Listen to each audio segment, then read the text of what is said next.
अशा प्रकारे खंडोबारायांचं इथे प्रगटीकरण झालेलं आहे. खंडोबारायांचं प्रगटीकरण झालं. खंडोबारायांनी म्हाळसाराणीसोबत प्रगट झाले होते. म्हाळसाराणी म्हणजे त्यांच्या पार्वती आणि बानुबाई म्हणजे त्यांची गंगा. काल सांगितलं ना स्वातीताईने, गंगा.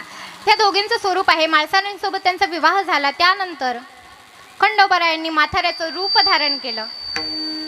माथाऱ्याचं रूप धारण केलं. रूप घेऊन माथाऱ्याच राखी बानूच्या मेंढऱ्या असून जेजुरीचा राजा गेला बानूच्या वाड्याला.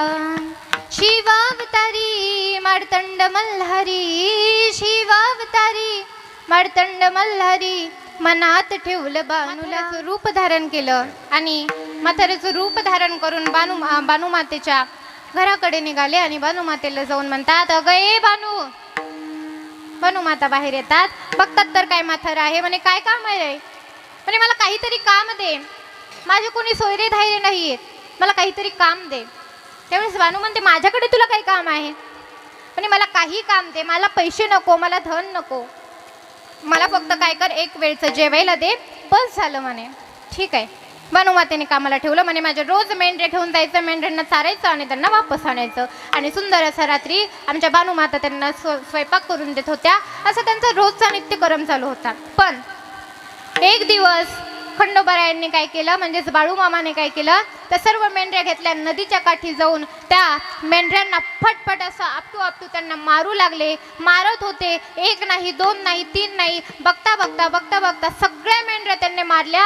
ते सगळे दृश्य एका माणसाने पाहिलं. जाऊन बानूला सांगितलं, बानू तुझं सगळं संपलं ग, सगळं संपलं. काय झालं. आणि बघ त्या नदीच्या काठी जाऊन तो म्हातारा काय करतोय.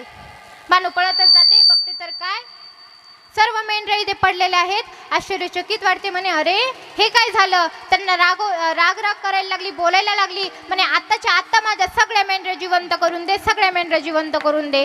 त्यावेळेस खंडोबाराय म्हणतात, बानू मी सर्व मेंढऱ्या जिवंत करून देईन, पण तुला माझ्याशी विवाह करावा लागेल. म्हणे अरे तू काय डोक्यावगी का पडला का, खुळं लागलं का तुला. तू म्हातारा, मी तुझ्यासोबत कसा विवाह करू.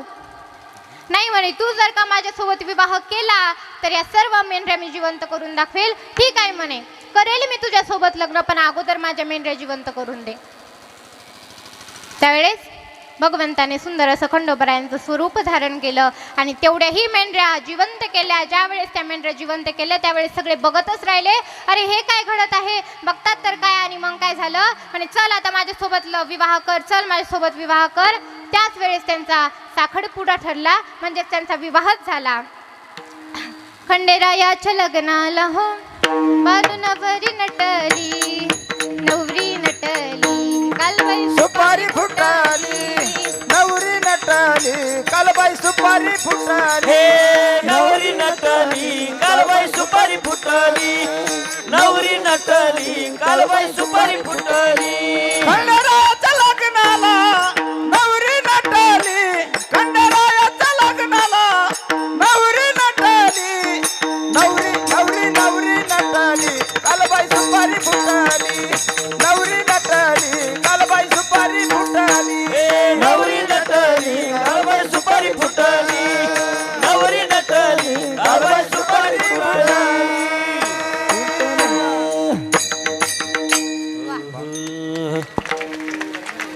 पहिलेच म्हणले मी तुम्हाला, सुंदर आवाज आहे त्यांचा.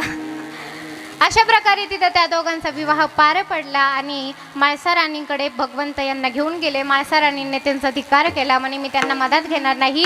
लगेच रातोरात आमच्या खंडोबारायांनी बानुमातेसाठी दुसरा महल तयार केला आणि त्या महलामध्ये स्वतः त्यांना घेऊन तिथे वास करू लागले. अशा प्रकारे खंडोबारायांचे 2 विवाह पार पडले आणि अशा या खंडोबांचा अवतार आहे. बघा, आमचे बाळूमामा कोणत्याही गावामध्ये राहत नाहीत. बाळूमामा कोणत्याही गावामध्ये राहत नाही. ज्या गावामध्ये त्यांची भक्ती असेल, प्रेम असेल, त्याच गावामध्ये राहतात. मागं आपण बघत होतो बाळूमामाच्या मेंढऱ्या होत्या. मी अगोदर तिकडे शिकायला होते. तिकडं जवळच एक गाव होतं. त्या गावामध्ये बाळूमामाच्या मेंढऱ्या आलेल्या होत्या. मेंढऱ्या आल्याच्या नंतर एक दिवस झाला, जेवण वगैरे सगळं झालं. आता निघायचा टाईम झाला होता. सत्य घटना आहे. निघायचा टाईम झाला होता आणि बाळूमामाची ती पालखी होती, ती एक ट्रॅक्टर ओढत होतं, बरोबर. पण त्यावेळेस ती निघतच नव्हती पालखी, तेव्हा 4 ट्रॅक्टर लावले. 4 ट्रॅक्टरनं ती पालखी काढायचा प्रयत्न केला, पण ती काही पालखीच निघायला नाही. तितक्यात असेच आपले एक आजोबा आले समोर आणि म्हणतात, अरे जा बाळूमामाला साकडं घाल, की बाळूमामा तुम्हाला इथे राहायची इच्छा आहे.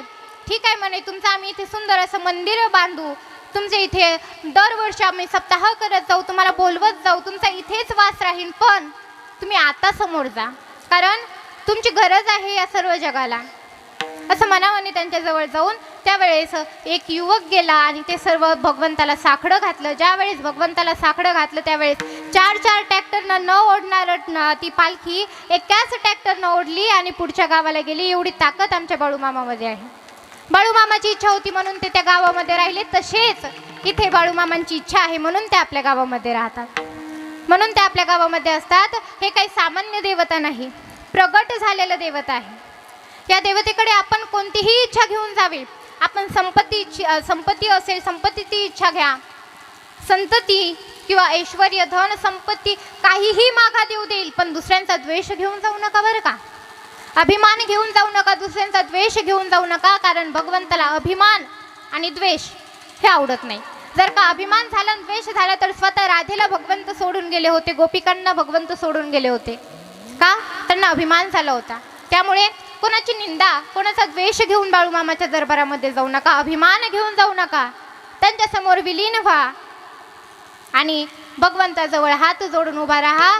सर्व जगाचं भगवंता कल्याण कर असं भगवंताला म्हणा. ज्या वेळेस आपण जगाचा विचार करू ना त्यावेळेस भगवंताला वाटेल, अरे हा तर सर्व जगाचा विचार करतो, याचा विचार कोण करणार. तेव्हा मग स्वतः भगवंत आपला विचार करत असतो. म्हणून आपण जगाचा विचार केला पाहिजे, तेव्हा भगवंत आपला विचार करेल. विठ्ठल विठ्ठल